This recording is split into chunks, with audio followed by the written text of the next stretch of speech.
All right, everybody. So for those of you who are able to join us for the beginning of our virtual march, White Coats for Black Lives, you were able to experience something that I've never experienced before, which was a complete takeover of our Zoom account. To the people who did that, it's really unfortunate that you felt that's the way you need to make your voices heard, because this was supposed to be a positive and uplifting march where we were going to hear from some amazing speakers and we were going to really take time to reflect as to why this is such an important topic. So we have decided that for today, what we are going to do is we are going to talk with Dr. Kimberly Manning. And Dr. Manning is nationally renowned, and I think that hearing her voice is incredibly important at a time like this, especially because I think it's important for people to remember that the voices of those who matter are the ones that are going to make the difference.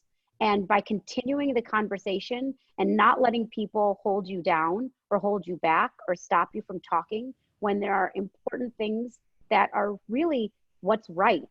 I mean, the topic we're talking about is what's right and what needs to happen. And so I think at this time, what I'm going to do is I'm going to invite Dr. Kimberly Manning to share some words and share her thoughts and share what she was going to talk to us about during this incredibly important virtual march that we were going to have today. Thank you, Kim. Thank you. Vinny, did you wish to say anything before we started chatting? To everybody who tried to tune in, I just want to say I'm sorry and thank you.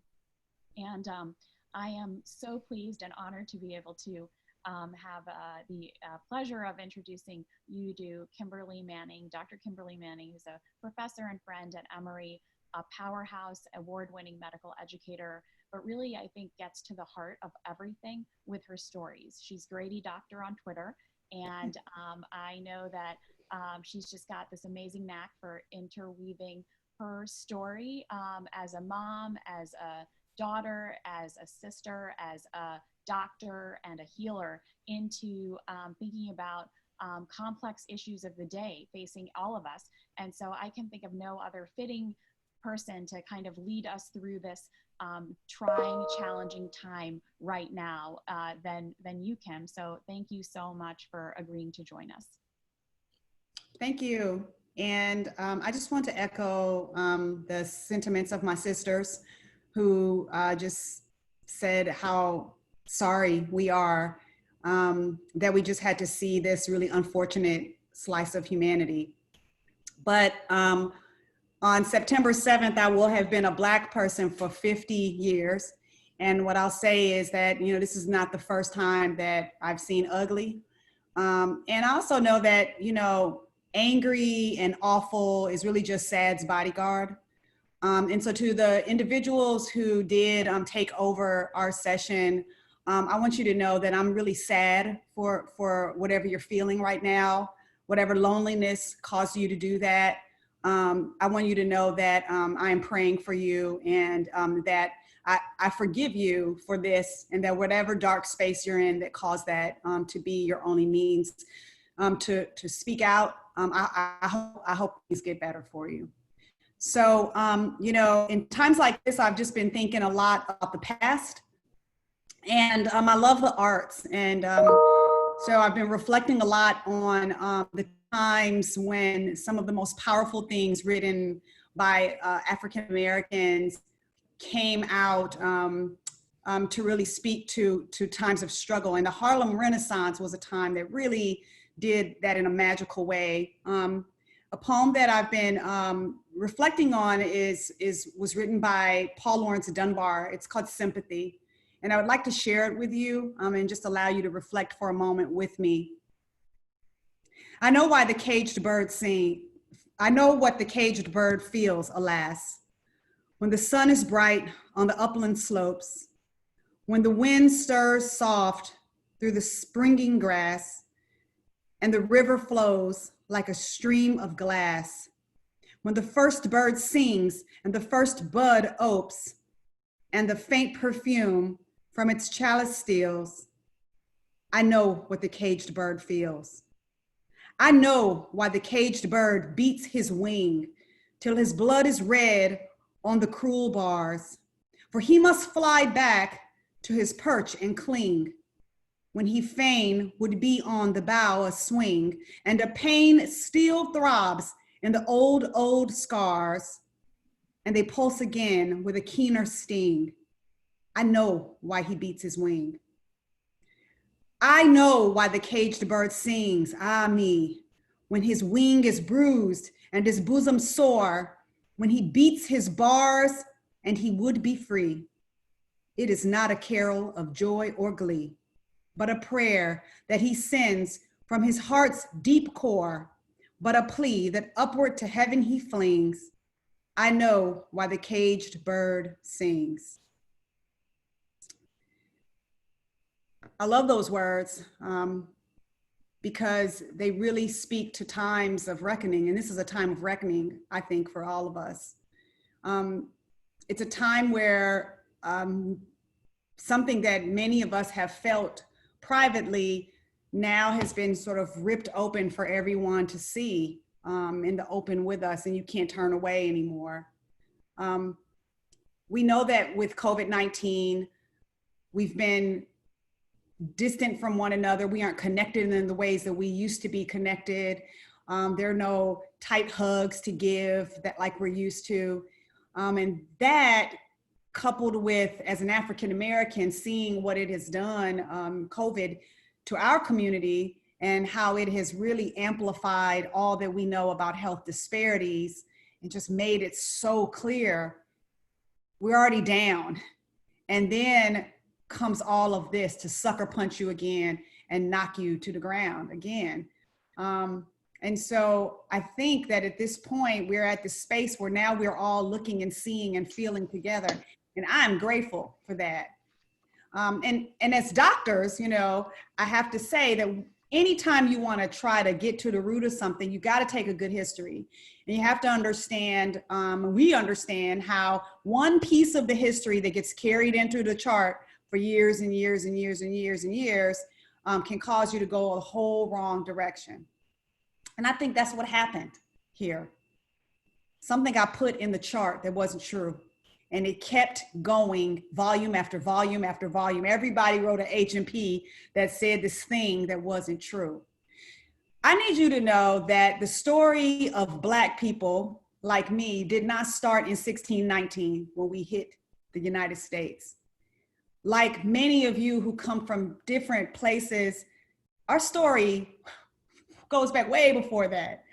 We are a vibrant, musical, creative people now and were before we were robbed from our homeland.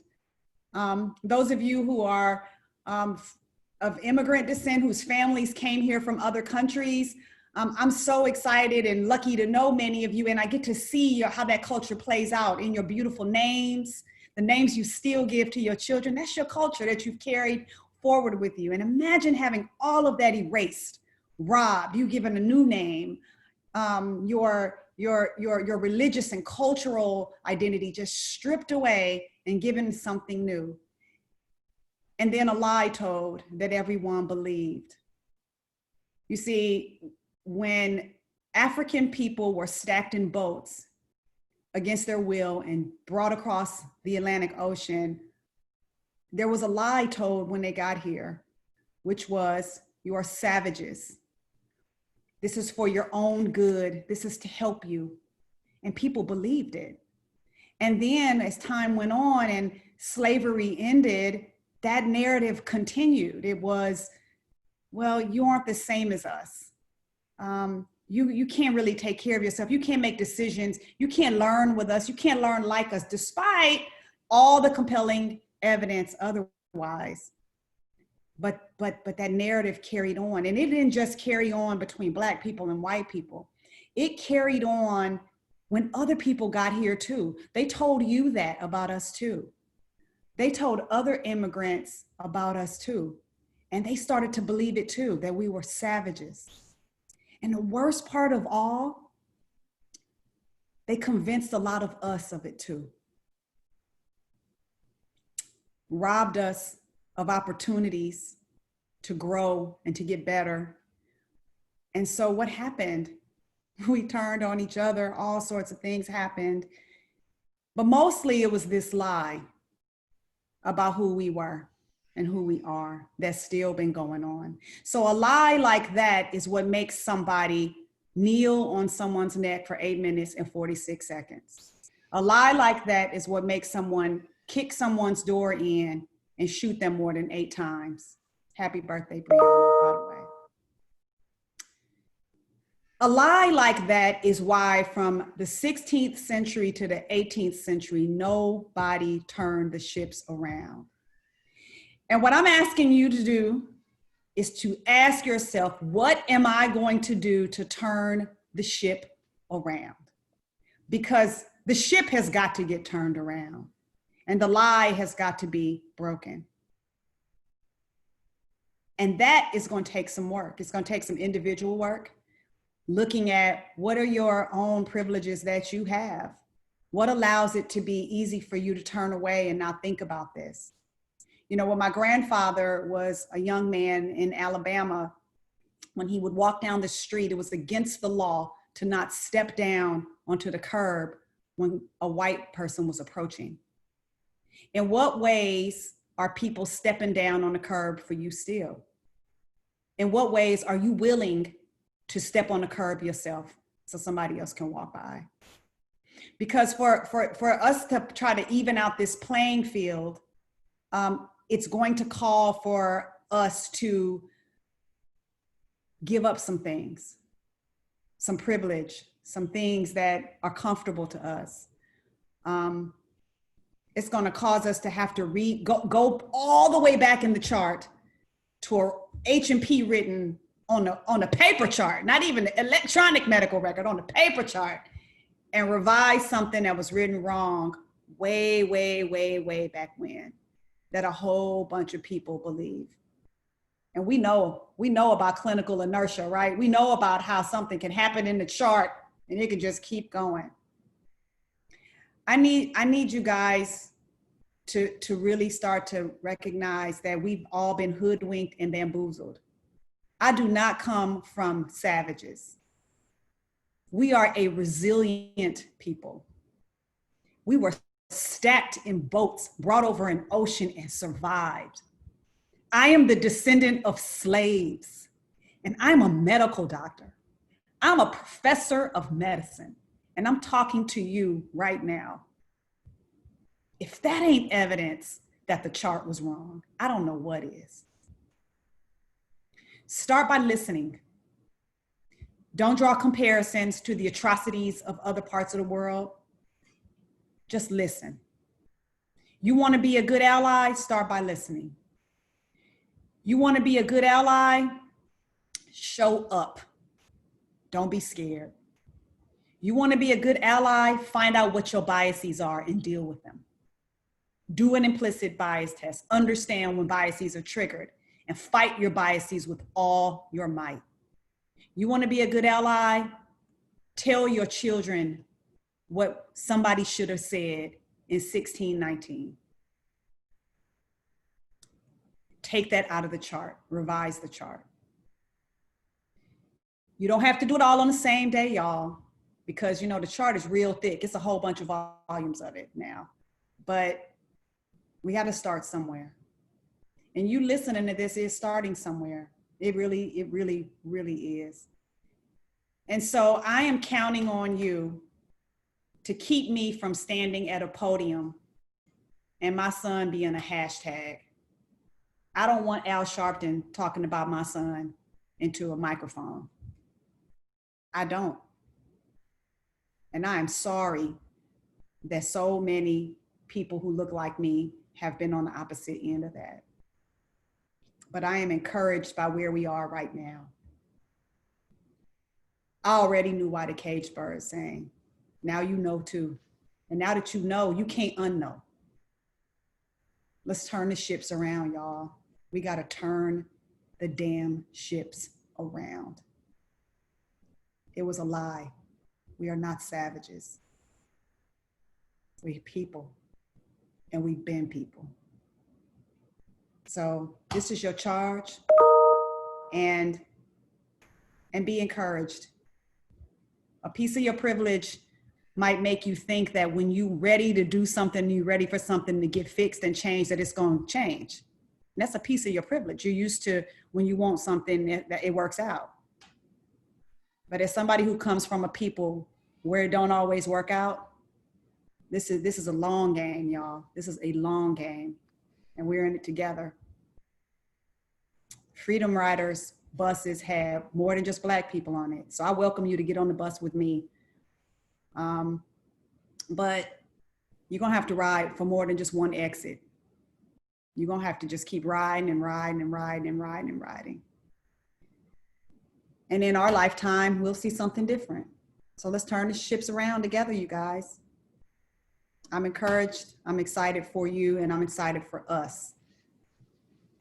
And I'm still sad for anybody who is still lost in a space where all they know is a lie.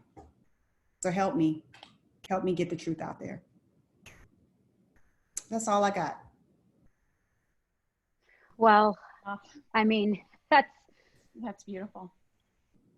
Probably the most powerful words I've heard in a very long time about a very, very tough topic to talk about. And I mean, as we saw from our Zoom chat that was just attacked, it's a very polarizing conversation in this nation. And it's up to people like you and me and Dr. Arora to come together and to make our voices heard, to change the narrative and to change the H&P. So I'm going to share a couple of statistics because people ask, why are healthcare workers marching? Why are healthcare workers talking about this? Why do healthcare workers care about this? And structural and systemic racism exists in healthcare. That is a fact. There is enough data out there where books have been written on it. I'm going to share some stats that I think are important that a lot of people who aren't in healthcare don't know. The Tuskegee experiment was a US government-backed clinical study that withheld adequate treatment from a group of Black men with syphilis. Black men with chest pain wait longer for initial EKG than white men. Black women are 2 to 6 times more likely to die from complications of pregnancy than white women. Black people and Mexican Americans aged 35 to 44 years experience untreated tooth decay nearly twice as much as non-Hispanic whites. Black infant mortality rate is 2.5 times that of their white counterparts. Doctors are less likely to prescribe pain medication and appropriate treatment to Black patients versus their white counterparts. Black men are 50% more likely to get prostate cancer than white men, and twice as more likely to die from it. And 31% of white children with mental health problems receive mental health services, while only 13% of minorities do. These are only a few of the statistics and facts that make it even more clear that structural and systemic racism is alive and well, and we need to do our part to fight against it. I'm going to read to you the statement that we put out as a group with Impact, because I think it's important to read, and I think it goes to the heart of the problem, and it addresses a lot of the issues that we are discussing. Impact stands with the American Medical Association and American College of Physicians, the American College of Emergency Physicians, and other leading medical organizations in denouncing police brutality and racism in all its forms. Structural racism is unequivocally a public health issue, as the disproportionate impact of the coronavirus on our fellow Black and Brown Americans makes all too clear. As physicians fighting the COVID-19 pandemic, we know that our medical professionals cannot improve the health of our patients without also stamping out that structural racism, which has perpetuated inequities in health and wealth that our communities of color have long faced. Silence is not an option. We must act in concert to achieve equity in health and society, no matter where we stand. Let us raise our voices together without the senseless violence that distracts from the truth we must bring to light. Our mayor, Chicago Mayor Lori Lightfoot, makes the task ahead of us in Illinois very clear. We have to turn our pain into purpose. Let us lead our state and our nation to justice in all forms with maximal impact.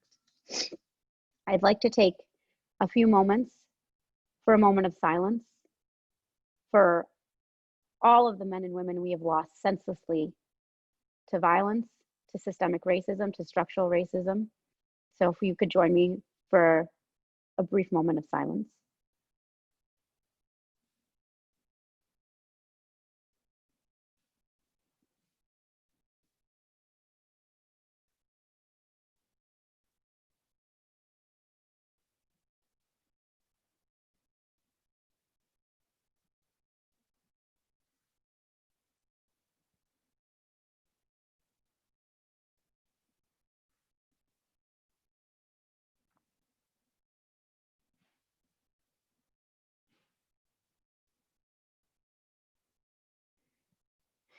So I would like to conclude this video recording by passing things over to the CEO of Impact, Dr. Vinny Arora, to share some closing thoughts and also to share how you can get involved and donate to the Black Lives Movement.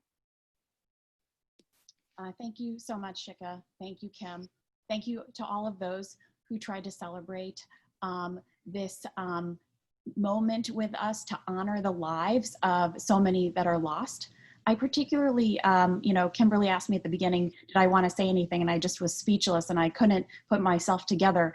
And now that I've had a chance to put myself together, I wanted to acknowledge Lauren Wooten, who's a medical student who was going to be with us live. And so just think about all the actions that take place that affect not just us who adults and our patients, but also the future of our profession. And so on behalf of Lauren, who prepared a statement, I would like to just highlight to all of you some of her remarks and conclude that way. And so Lauren is an MD candidate at Georgetown University School of Medicine, and she is the incoming president for the student division of AMWA. Lauren and I had a really lovely exchange yesterday thinking about how to read a list of names of Black people who were killed and who to list and what should we say about them. And this is what we decided upon after she really thought about how do we humanize them. And so the following is a list of Black people killed by police or by racists since 2014 and what they were doing in those final breaths, because that's what we want to get across. Eric Garner had just broken up a fight, according to witness testimony. Azelle Ford was walking in his neighborhood. Michelle Cusack was changing the lock on her home's door when police arrived to take her to a mental health facility. Maya Hall took a wrong turn onto a property. Tanisha Anderson was having a bad mental health episode and her brother called 911. Tamir Rice was playing in a park. He would have been 18 this month. Alexia Christian was handcuffed in the back of a patrol car already when she was fatally shot by police. Natasha McKenna was having a schizophrenic episode when he was tased in Fairfax, Virginia. Walter Scott was going to an auto parts store. Betty Jones answered the door to let Chicago police officers in to help her upstairs neighbor who had called 911 to resolve a domestic dispute. Philando Castile was driving home from dinner with his girlfriend. Charlena Lyles was pregnant and experiencing a mental health episode in her home. Botham Jean was eating ice cream in his living room in Dallas. Tatiana Jefferson was babysitting her nephew at home in Fort Worth, Texas. Eric Reason was pulling into a parking spot at a local chicken and fish shop. Dominique Clayton was sleeping in her bed. Breonna Taylor, whose birthday it would have been today, was also sleeping in her bed. George Floyd was at a grocery store.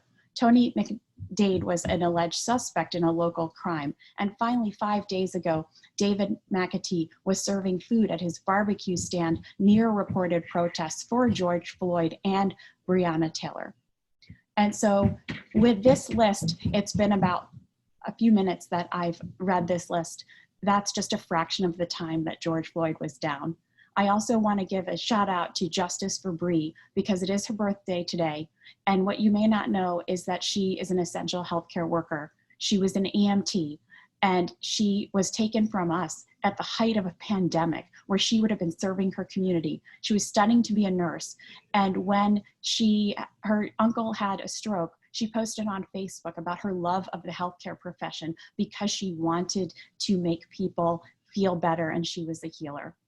And so while the charges have been brought in George Floyd's case, I want to say as Women in Medicine sponsoring this summit and on the heels of Time Magazine articles and New York Times articles in the last 24 hours highlighting that we do lose a lot of Black lives, but those women are often forgotten. Just to remember, Bree, in your thoughts. And so we would invite you to visit our webpage at Impact for HC, where on the front page, there will be a link to a variety of actions that you can take, all the way from signing petitions to donating. I myself, given that it's Bree's birthday, have chosen to sign a petition and donate in her honor. And I welcome you to visit the website and see what inspires you to not just stand up, but also act. Because as Kimberly's reminded us, we need to all examine our own biases, and we all need to stand up and act together. So with that, I would like to thank Kimberly Manning so much for agreeing to join us. To all of the people who joined us, to Shikha and Polly and Meeting Achievements, Women in Medicine, Physician Mommy Chicago, and my friends at Impact for giving us this space and time to host this march. And to all of you for watching and deciding that you are going to join us and that we will not let the other side win. Thank you.